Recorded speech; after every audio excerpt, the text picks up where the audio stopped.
What is up, everybody, and welcome to another edition of the Not So Stupid podcast. Today's episode, we are breaking down the reasons why your calorie deficit probably isn't working. I see this a lot online, and I've heard it a lot. People asking me questions about it. Oh, I'm in a calorie deficit, but I haven't lost weight yet. What's going on? What's happening? And this is going to be the definitive guide to help you understand what's going wrong, what the most common mistakes are, and how you can stop not seeing progress. So first and foremost, before going into it, I do want to get something straight and really define what a calorie deficit is, because I think a lot of people have an idea of what it is, but they don't actually know how it works, or understand how it works. So a calorie deficit isn't something that you do, it's something that happens. So the analogy I always like to use is that if you had your dog run away, or you had a pet run away, or whatever, you would feel sad, right? The pet running away wasn't you feeling, isn't the sadness. The feeling of sadness is inside of you. It's something that happened as a result of something else. And likewise, a calorie deficit is something that happens as a result of something else. It's a result of eating less than you're burning, or burning more than you're eating, right? It's a two-part equation. You always want to have more activity than food, or less food than activity. That's going to be what creates a calorie deficit. So it's not something that you do. It's not a diet that you do. It's not a workout that you do. It's not cardio that you're doing. It's a culmination of all of these things put together that will result in a process known as a calorie deficit. And obviously the best way, or the only ways to create a calorie deficit, is by reducing your calorie intake, how much you're eating, or by increasing your activity, like I said. And this isn't a video breaking down how you can better be in a calorie deficit this isn't a podcast about that, not a video. This isn't a podcast about that. This is just ways to help you realize why aren't I in a calorie deficit, or what is causing me to stall without me realizing it. But you do want to be on top of those two things, the calorie intake and the activity, to make sure that you're staying consistently in a calorie deficit. But going into the reasons now that your calorie deficit might not be working, first one is you're not actually in a calorie deficit. A lot of people will start doing something, literally something, anything, to help them reduce calories and think that they're in a calorie deficit, but they don't actually know. They'll make their portions smaller, they'll cut out carbs, they'll start eating healthier, they'll do all these other things that feel like you're having fewer calories, but they don't actually track what they're eating, and they don't actually know how many calories they're consuming. And when you don't know how many calories you're consuming, you're never going to actually know or be confident or predictably lose weight. You're always going to be guessing, hoping that it's going to happen, and be caught in this spiral of emotions, when you could just save yourself the stress, save yourself the headache, and just track what you're eating. See that, oh, maybe I'm actually eating more than I thought, which happens 95% of the time. Anyone that starts tracking after not tracking will see that they're eating way more calories than they realize, and they're able to adjust accordingly. And maybe if you are tracking, you might not be tracking accurately, right? Maybe you are eyeballing everything, you don't use measuring cups or measuring spoons, or weigh everything out, or you don't overestimate things when you go out to eat. And that's leading you to believe that I'm in a calorie deficit, but you're not in a calorie deficit because you don't know what you're eating. More often than not, people will feel like they're doing the right things, but they don't actually know if they're doing the right things. And until you know, you're never going to actually be in a calorie deficit. So you have to know, you should be tracking to some degree what you're eating, what you're consuming, and what your activity is. Again, it's a two-part equation. You need to be on top of both of these. So that is the first one. You're not actually in a calorie deficit. Start tracking your calories, start understanding what you're eating, how much the portion sizes are and equate to, and how often you're doing that every single day. Download an app like MyFitnessPal, Chronometer, or whatever other food tracking app that you want to use to help you calculate calories. But the important thing is you need to track it in some way, shape, or form. Number two reason that your calorie deficit isn't working is your bias is getting in the way. As a human being, we are subject to a lot of different biases that are going to help us think one thing that isn't actually true. And in the dieting world, the most common one, the most prevalent one, is confirmation bias. So we want to think and we want to feel that we are in a calorie deficit, right? This goes hand in hand with the first one. And you feel like you're doing all the right things. And maybe you are, but Are you doing all the right things all the time? Or are you putting a spotlight and remembering the times where you are doing all the right things and ignoring and pushing aside the times where you're not doing the right things? And maybe you're not even consciously ignoring it, right? This could be a subconscious thing. This could be something that is happening under the radar and going unnoticed, that you're putting yourself out of a calorie deficit most of the time. So easy examples of this is eating good all week, right? Maybe you're tracking your food, you have your meals prepped, you don't snack, you do everything you're supposed to do Monday through Thursday. Friday, Saturday comes around, you lose all structure, you eat more, and that cancels out the calorie deficit that you set at the beginning of the week without even realizing it, right?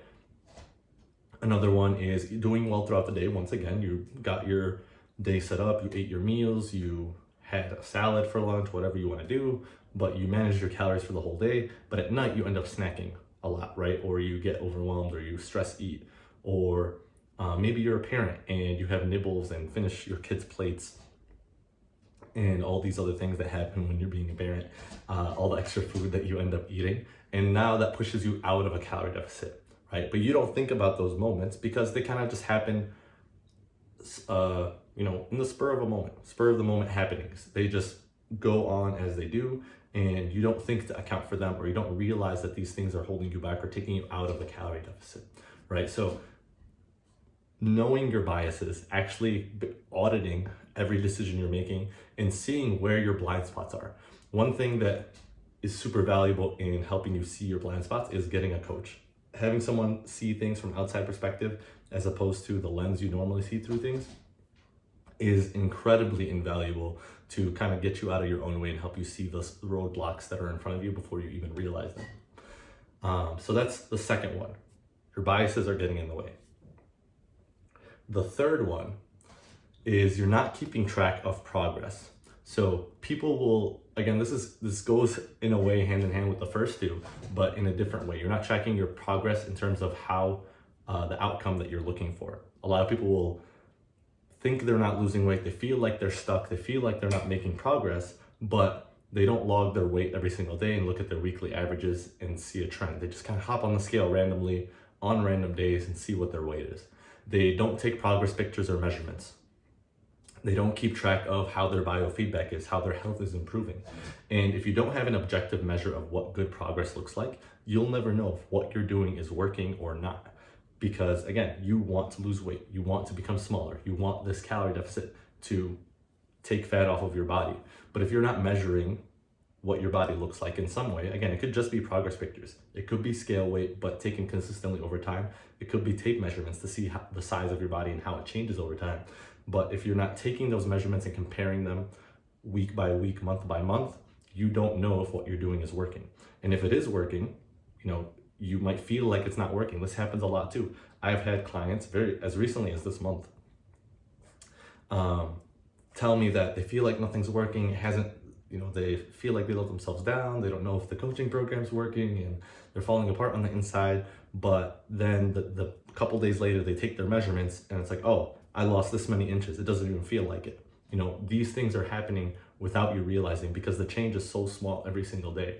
And if you're not keeping track of the outcome, you're not keeping track of, you don't have a good way of gauging your progress, you're never going to actually know whether you're in a calorie deficit or not, and you're never actually going to know if it's actually working or not. If it's not working, you could change something. If it is working, you could keep it the same, but you have to know where you're at and what's happening at all times. So the third reason your calorie deficit might not be working is you're not keeping track of progress. I want to lose count here. The fourth reason is decreased physical activity. So this is, again, a two-part equation. The food you eat, the activity that you do. You want to do more activity than you want to burn more calories than you're consuming, or you want to eat fewer calories than you're burning. A lot of times, people will change the calorie aspect of it. They change how many calories they're eating, and they don't really pay attention to the burning aspect of it. And what I mean by that is they'll subconsciously start moving less. NEAT activity is about 30% of your daily metabolism. That's non-exercise activity thermogenesis. So that's how many steps you're taking in a day, how often you're moving. And when you're eating less, your body wants to move less because it's getting less food in, it's getting less energy in, right? Just like if you were getting less of an income, you want to spend less because you don't have enough money coming in. Your body is treating it in the same exact way. And if you're not keeping track of your physical activity, how many steps you're taking in a day, the best way to measure it, you can subconsciously be moving less. And even though you're eating a right amount to be in a calorie deficit, because you shifted and lowered your activity, you're not going to be in a calorie deficit. You're going to be at caloric maintenance because it cancels itself out. So making sure if you change one part of the equation, if you're increasing activity, you got to keep calorie intake the same. If you're decreasing calorie intake, you got to keep activity the same. Or I really recommend only changing one variable at a time. I wouldn't say decrease calorie intake and increase activity. Just maintain one of them, decrease and adjust the other one. So if you're gonna change how many calories you're eating in a day, make sure you maintain the amount of steps you're taking in a day. If you're gonna increase how many steps you're taking in a day, or you're adding in training, or you're adding in cardio or whatever, keep the amount of calories that you're having the same. This is just better for your health overall and better in the long term for your metabolism and for your progress as well. So making sure, again, you're taking two parts of the equation at a time. You're not decreasing physical activity when you are decreasing calorie intake, because then you're not benefiting. So that is number 4. And the last one here, number 5, easily the biggest problem, is you're not giving your program enough time to work itself. You're not giving the deficit enough time to work itself. I think a lot of people think the calorie deficit is like Amazon Prime. It's gonna be there right away. It doesn't work like that. It needs time. This is like old school shipping where things take weeks and months to work. You can be in a calorie deficit for a week plus. Well, actually, let me backtrack and use examples, because I get a lot of people that come in, they're like, I've been in calorie deficit all week, but my weight is the same. Well, yeah, it's only been a week. Even 2 weeks, even a month isn't long enough time for you to see the change you need to get out of the calorie deficit. You need to give it more time than that. If you ate 1,000 extra calories every single day this week, you wouldn't gain fat either. You would probably hold it all in water weight or poop it all out. It takes time to gain fat in the same way it takes time to lose fat. You didn't gain all the weight that you have on your body right now in a week. You're not gonna lose it in a week either. And you need to keep that in mind. It's gonna take a good amount of time. And the sooner you accept that you need to be patient and give it time to work itself out, the easier the entire process is gonna be, the less stress you're gonna experience the entire time, and the happier you'll be once you actually get there in the future. Excuse me. So give your program enough time to work. Give the deficit enough time to work.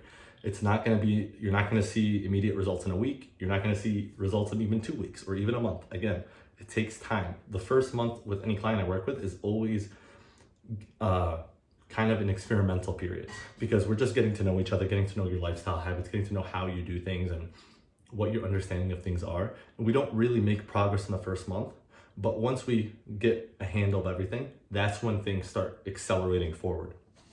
And that's gonna be the same case for you as well. As you navigate your diet on your own, you're gonna get a handle of tracking your calories, getting into a routine, etc., etc. There's a lot of things that are changing when you start a diet. And that first month is going to be pretty experimental for you. You're going to be learning a little bit about yourself. You're going to learn what works and what doesn't work, how you can stick to this, and how what things aren't letting you stick to this, and adjusting for those things. But once you audit that, get into that strong understanding, and allow yourself, and again, give yourself patience and grace to get better at it, you're going to get better results over time, because you gave yourself that time and grace and kindness to progress in that time period instead of waiting for results to come immediately. So not giving your program enough time. Again, recapping here, these are definitely the top 5 reasons I see with clients and with people alike that come reach out to me about why their calorie deficit isn't working. Is 1, they think they're in a calorie deficit and they're not actually in a calorie deficit. Their bias is getting in the way. They're not keeping track of their progress or their outcomes. They're just guessing. They decrease their physical activity without realizing it, and they're not giving their program enough time. There's not enough patience there. And if you kind of don't know which one of these you are, you feel like you're doing all of these and you don't know why your calorie deficit isn't working still, schedule a free strategy call with me. The link is in the bio. You can choose a time that works for you. And I'll help you kind of, again, get those outside eyes, see what you're missing, and get a better idea of what you can do better or what you need to change or be aware of so that you can be in a calorie deficit. So definitely take advantage of that free strategy call. Take advantage while it's there. If the link is gone, that means my schedule is full and you won't have access to it anymore. So click the link while it's still there. But thank you again, everyone, for tuning in and listening this far into the episode. I hope you guys have a great day, and we'll see you guys on the next one.